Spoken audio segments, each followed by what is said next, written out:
Salut à tous et à toutes les amis, bienvenue sur l'atelier d'Adrien. Aujourd'hui on se retrouve de nouveau dans le jardin pour une vidéo autour de l'enclos que vous voyez là et des poules. Parce que oui, ça y est, on a le poulailler qui est terminé, je vais vous montrer ça et on a les poules que l'on va installer dedans.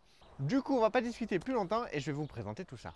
Donc au niveau du cabanon, j'ai installé un grillage ici avec un portail donc que j'ai fait maison avec du bois de récupération. Et derrière ce portail, on a le petit enclos, vous voyez, qui va jusque ici, qui fait donc quand même une bonne petite zone avec les arbres fruitiers. Donc on a toujours le cerisier, le prunier, le nectarinier. On a le sapin qui a été placé là, donc il est toujours dans son pot, mais on a creusé un trou histoire de le rendre bien stable. Et donc on a aussi, hop, le petit coin là-bas. Donc là, on a pas mal d'herbe qui a poussé, mais je ne me fais pas trop de soucis. Je pense que les poules vont s'en occuper. Ici, on a la petite trappe avec un escalier donc, que j'ai récupéré dans l'ancien poulailler et que j'ai mis là pour donner l'accès.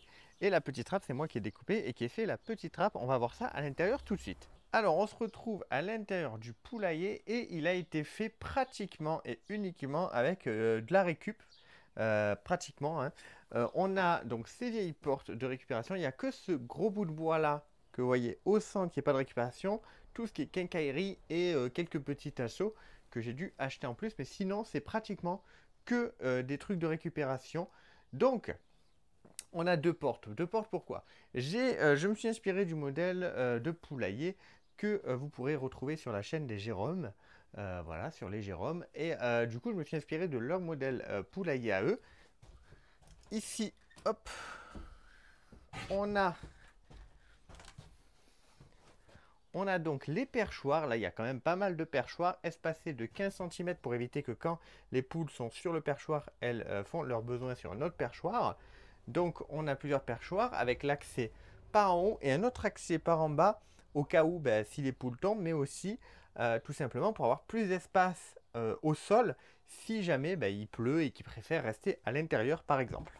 Et de ce côté-là, du coup, voilà, comme je vous l'ai dit, en bois de récupération, on a l'échelle qui a été fait avec les angles. D'ailleurs, comme pour le poulailler, les angles ont été cassés au rabot pour éviter que ce soit coupant, enfin que ce soit, ça peut être blessant pour les poules. Donc on a l'échelle pour accéder au dortoir, donc au perchoir. Et ici, on a les pondoirs avec pareil, une petite échelle. Donc il y a 5 pondoirs en tout, 5 zones de ponte. Il faut savoir que on compte normalement une zone de ponte pour 3 poules, parce que les poules ne pondent pas tous au même moment, tout ça. Donc là, normalement, j'ai de quoi faire pour le coup. Et on a évidemment un petit accès extérieur pour pouvoir ouvrir et accéder aux œufs sans avoir à rentrer forcément tout le temps dans l'enclos des poules. En parlant de l'enclos, au niveau du sol, j'ai fait une petite chape. Alors, elle n'est pas parfaite. Il y a des endroits qui ont des fissures. C'est normal parce qu'elle est faite sur du bois. Donc, le bois travaille, donc ça fait travailler la chape. C'est une toute petite chape de chaux et de sable. Pourquoi je l'ai fait? Pour une question d'hygiène. C'est vachement plus pratique pour pouvoir nettoyer l'enclos, tout simplement. Donc, voilà pourquoi on a fait cette petite chape sur toute la longueur. Et enfin, ce que vous voyez là-bas, c'est la trappe.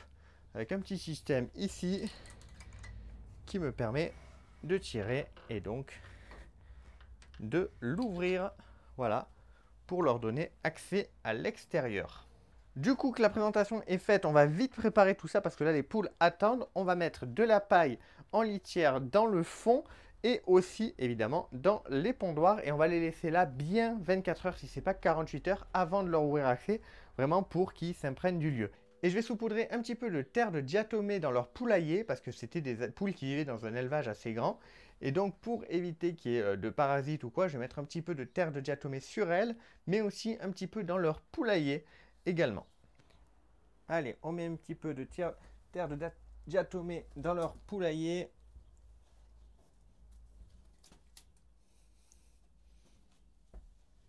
Je mets un petit peu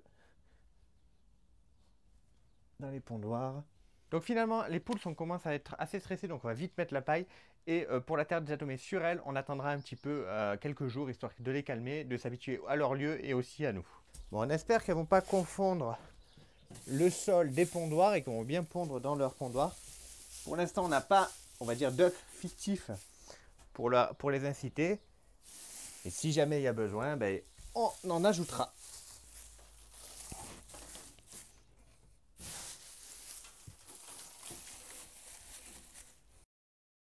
Alors, petite particularité que j'ai pas dit, pour pouvoir nettoyer au fond, parce qu'on pourrait dire que c'est pas très pratique, ben, en fait il y a des petites cales en bois sur les côtés, hop, qui me permet ensuite de retirer, voilà, les perchoirs. Donc je peux les retirer comme ça, hop, ce qui me facilite l'accès au fond pour nettoyer ou mettre de la litière. Alors, hop. Coucou mes belles. Oui. Oui. Hop là, viens là. Oh là. Viens ma belle, viens. Hop là. Toi aussi. Viens là, viens. Hop. Ah.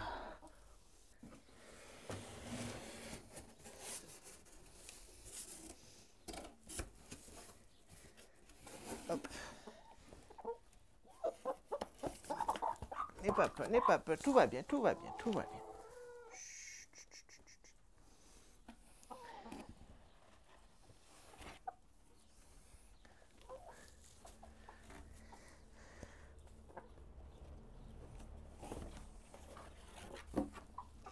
Hop là.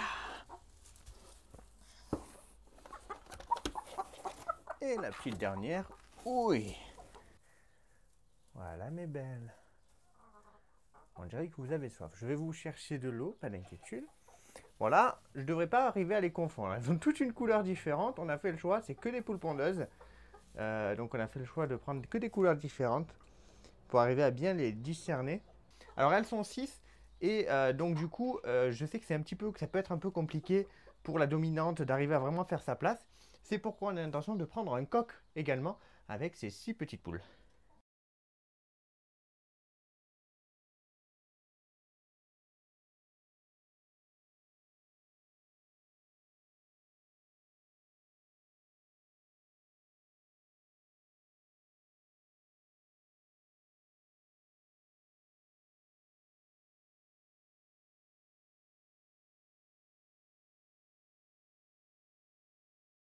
Ok, alors on va ramener de la nourriture. J'ai pris de l'aliment complet pour poules pondeuses avec aussi des petites coquilles d'huîtres.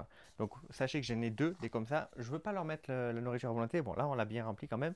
Mais après, je vais gérer en termes de quantité par rapport à ce que je leur donne dans la journée pour tout simplement que les pousser à aller chercher un petit peu ensuite dehors, etc. à manger. Et manger aussi tous les restes de repas, tout ça qu'on va leur donner, hein. Ça serait dommage qu'elles veulent vraiment se concentrer que sur les aliments complets. Donc c'est pour ça que je pris ce genre de distributeur et non pas un gros distributeur. Et vous me direz, si je pars en congé, eh bien j'ai des voisins tout simplement qui ont des poules aussi. Je m'occupe de leurs poules quand ils ne sont pas là et eux inversement. Donc on va aller leur mettre la nourriture. Tout à l'heure on en avait une qui raclait un petit peu la gorge, elle s'est calmée, je pense qu'elle avait soif principalement. Donc j'espère en tout cas le fait d'utiliser de la paille en litière, elles vont pas prendre ça pour leur endroit de ponte comme je l'ai dit. Mais au pire, je mettrai des faux œufs dans les endroits de ponte et puis elles iront se faire plaisir, je pense. Donc voilà, il y en a une qui a compris que c'était de la bouffe. Donc les autres devraient pas tarder pour le coup. Elles ont 2 trucs d'eau et elles auront 2 trucs de bouffe. Mais là, pour l'intérieur, je vais pas en mettre 2, sinon ça va prendre un peu trop de place. Alors il faut savoir que j'ai des poules prêtes à pondre et des poules moins. Par exemple, la petite blanche est bien plus jeune. Et d'après la personne qui a vendu les poules, elle ne pondra pas avant peut-être au moins un mois. Mais personnellement, ça ne me gêne pas particulièrement. J'attends pas d'elle à ce qu'elle me ponde toutes demain, hein, pour le coup. Mais je suis plutôt content. Oh, il y en a une qui est déjà. Il y en a une qui est en train de s'adapter à son petit poulailler. Là, elle est en train de gratter un peu. Il faut savoir que dans la paille, il y a du blé, donc ils se font plaisir. On se retrouve le lendemain un peu plus au calme et moins stressé. Les poules sont bien calmées. Elles ont toujours un petit peu peur de nous, mais c'est normal, il faut le temps qu'elles s'habituent. Donc pour la précision, au niveau de la terre de diatomée, c'est quelque chose qui va permettre d'éloigner tout ce qui est fourmis, poux rouges, des poules. Donc voilà, c'est quelque chose qui va les protéger au niveau parasites. Et j'ai pris des petits œufs comme ça, des faux œufs, pour mettre donc aux endroits où elles doivent pondre, pour leur faire comprendre que c'est ici qu'on pond des œufs, tout bêtement parce qu'elles ont tendance un peu à se coucher un peu partout. Donc voilà, je vais les mettre ces deux-là et puis j'en fabriquerai sûrement d'autres et je vous montrerai sûrement en vidéo comment on les fait si j'arrive à bien le faire. Du coup, on est dès le lendemain, elles ont encore 24 heures à passer à l'intérieur du poulailler et elles ne vont pas le passer seules parce qu'on est allé leur chercher un coq. C'est un jeune coq, il a 4 mois, c'est de la race des Faverolles allemands, donc je vous affiche tout de suite à quoi il va ressembler, c'est magnifique, j'ai vu le père du coq en question, il est sublime. Là, il est un peu plus jeune, donc plus petit et pas encore avec autant de plumes, mais il commence à s'impatienter, donc on va aller le mettre avec ses poulettes. Salut mes belles, ça va? Est-ce qu'il y en a une qui a compris? Il y en a plus qu'une qui a compris. Hop. Et on a nos deux premiers œufs. Il va falloir que je fasse attention si jamais il n'y a pas d'œufs ailleurs, pour pas marcher dessus. Mais voilà, les deux premiers œufs, c'est deux calibres différents. Donc il y en a une qui a compris, qui a pondu. Et puis il y a l'autre, elle a vu l'œuf, elle a dit ah c'est ici. Et puis elle a pondu aussi. Donc voilà, les deux au même endroit. C'est assez amusant. Mais on va quand même leur mettre dans les autres endroits les petits œufs en plastique. Et on va les libérer le coq. Mesdames, hop, je vous présente Monsieur.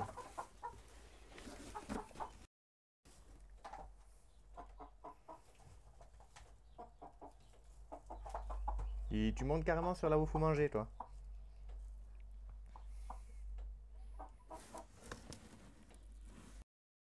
Qui est moins crunchy fait que les poules.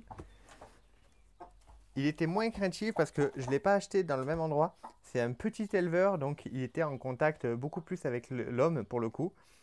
Et donc il est beaucoup moins craintif que ces demoiselles.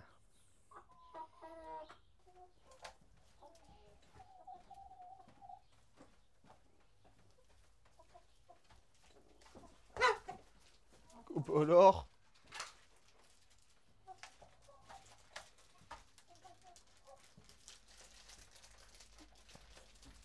donc je crois que la grise avait pris un peu la dominance du groupe. Et là, elle vient de lui donner un coup de bec au mâle. Mais pour l'instant, lui, il est plus occupé à bouffer qu'à s'occuper d'elle. Hein.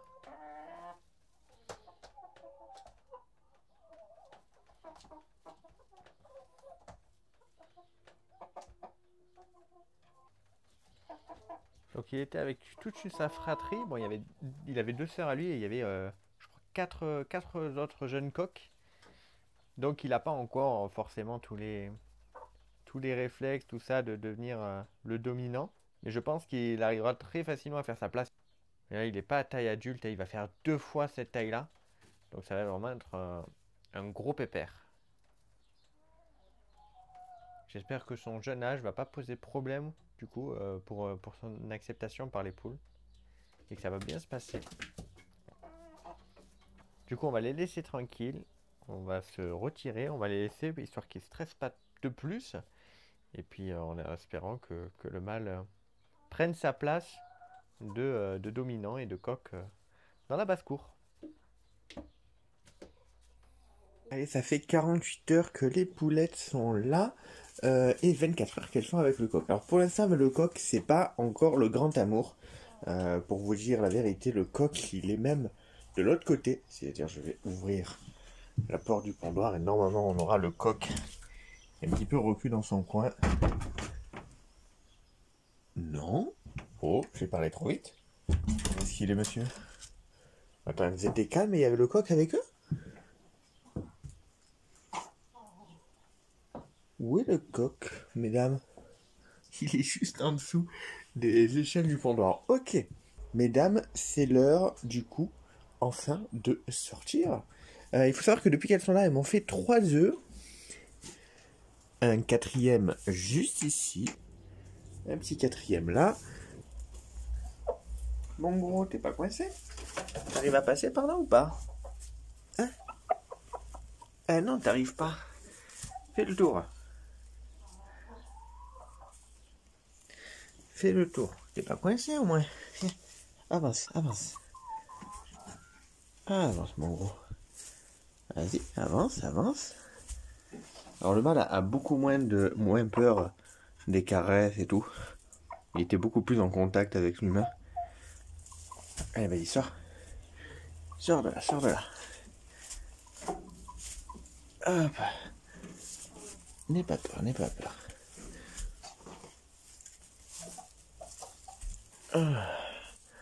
Voilà.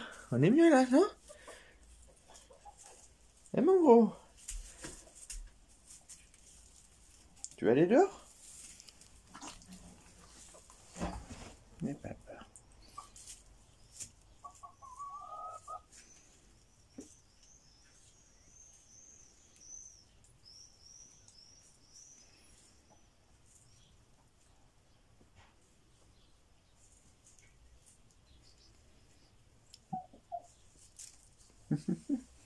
Tu disais plus rien? C'était bien? Oh, pas sur la tête, d'accord. Alors il est jeune et je vous avoue que pour l'instant, comme je vous dis, ça se passe pas à merveille avec les poulettes. Elle le pique pas mal, elle l'embête pas mal. Mais après, je pense que bon, il va prendre de l'assurance, il va prendre de la confiance, je l'espère en tout cas. Surtout qu'il va bien grossir, mine de rien, donc il va faire quand même plus du double de la taille des poupoules, donc j'espère que ma trappe sera assez grande. J'espère que ma trappe sera assez grande, d'un coup j'ai d'y penser. Pour l'instant, il ne dort pas dans les perchoirs. Ils n'ont pas encore assimilé l'échelle. J'espère que je n'ai pas écarté trop les barreaux ou quoi pour qu'ils puissent monter. Si jamais il y en a qui savent, mes barreaux sont séparés de 15 centimètres, comme pour les perchoirs. Donc voilà, si jamais pour une échelle c'est trop et qu'il faut moins pour qu'elle puisse grimper facilement, bah, n'hésitez pas à me le dire pour le coup. Dites-vous, à peine je suis parti, là il y a la petite rousse qui est venue lui donner un petit coup de bec.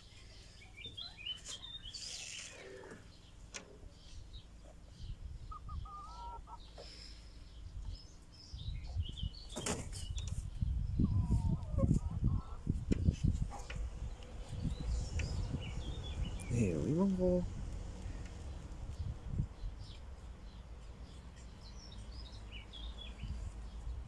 Évidemment, t'as tout ça et il faut que tu décides d'aller là où je peux pas te voir.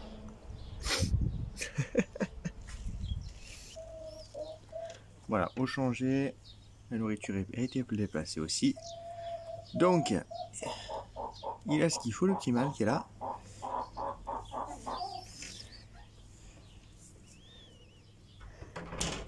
Et puis bon, bah, peut-être quelqu'un va être poussé à... Peut-être que ça va pousser les petites poules à tenter l'aventure et à sortir de là.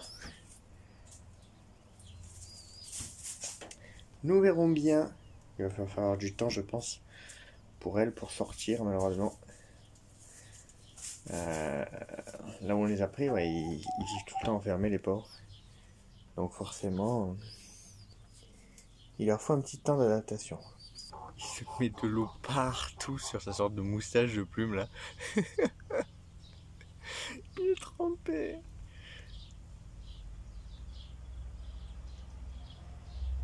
À l'origine, hein, elle était là pour pouvoir les cadrer un peu, hein, pour pas qu'elles se foutent un peu trop sur la gueule. Au final, c'est sur toi qu'elle fout sur la gueule. Bon, écoutez, moi ce que je vais faire, c'est que je vais les laisser tranquilles pour peut-être les laisser explorer et tenter la sortie. Donc on risque de pas pouvoir filmer leur sortie. Parce que bon, peut-être qu'elles vont sortir dans 10 minutes comme dans une demi-heure. Donc je vais pas pouvoir rester là non-stop à surveiller malheureusement. Mais dès qu'elles sont dehors, je vous ferai quelques plans.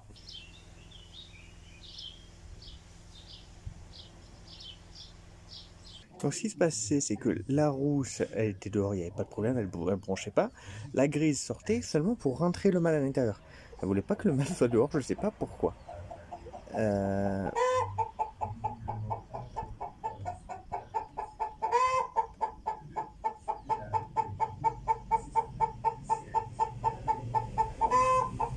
le mâle commence à se faire entendre.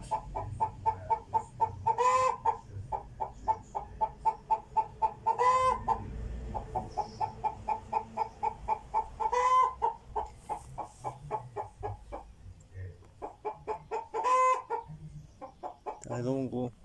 Dis-leur. Dis-leur que t'as le droit de sortir, toi aussi. Je vous expliquer malgré le coq qui commence à faire ses vocalises. Jusqu'à présent, il ne chantait pas encore. Oula, du polystyrène, je vais leur retirer ça. Donc du coup, elles ont... donc la grise n'arrêtait pas de rentrer. Et du coup, les autres n'osaient pas sortir parce qu'il y avait ce mouvement entre le mâle et la grise tout le temps. Qui rentrait, qui sortait, qui rentrait, qui sortait. Donc finalement, je les ai tous pris, je les ai fait passer par la trappe. Et quand elles ont vu que la rousse était là, eh ben, elles n'ont pas cherché à re-rentrer en fait. Pour le coup, elles ont suivi, elles sont venues ici, elles ont commencé à gratter, à manger et tout. Donc voilà, et je pense que le petit manège grise, la cendrée et le mâle gênait un peu les autres pour pouvoir vraiment en profiter et sortir. Ça leur faisait un peu peur. Donc là, elles sont dehors. Et ça, c'est cool. Et elles commencent à prendre leur marque. Et le mâle commence à faire ses vocalises. Donc il devrait chanter dans pas longtemps. Il est encore jeune, hein, donc normalement il ne chante pas encore. Mais là, il commence à en avoir un peu marre de se faire, je pense, un petit peu martyriser depuis 24 heures maintenant. Oh, elle a trouvé un verre. Du coup, mes petites, je vais venir vous embêter un peu. J'ai vu qu'il y avait du polystyrène. Je vous retire ça. Il ne faut pas que vous mangez ça. Hop. Et ouais. Petit à petit, elle va me trouver des saletés. Il va falloir que je les retire. Mais bon, c'est pas grave. Hop, du plastique. J'en trouve partout quand je fais mes cultures, donc forcément, elles vont en trouver aussi. Mais elles n'ont pas l'air d'être assez bêtes pour le manger, donc ça va. Bon écoutez, on va les laisser un peu s'habituer à l'extérieur, chercher leur nourriture. Le mâle, on va le laisser aussi prendre ses aises, prendre ses assurances. Et j'espère qu'il va arriver à s'imposer avec ses petites poupoules. Mais je pense, mine de rien, comme je l'ai dit, dans quelques mois, il fait 2 fois leur taille. Donc on est quand même sur un gros gabarit. Donc je pense qu'il va prendre de l'assurance, je l'espère en tout cas. Du coup les amis, c'est sur ces images que je vais vous quitter. J'espère que la vidéo vous aura plu. Je tiens à remercier les gens qui m'ont soutenu sur Tipeee. Vous pouvez le faire dans la description de la vidéo. Je vous dis à très vite pour du nouveau contenu. Bye bye tout le monde.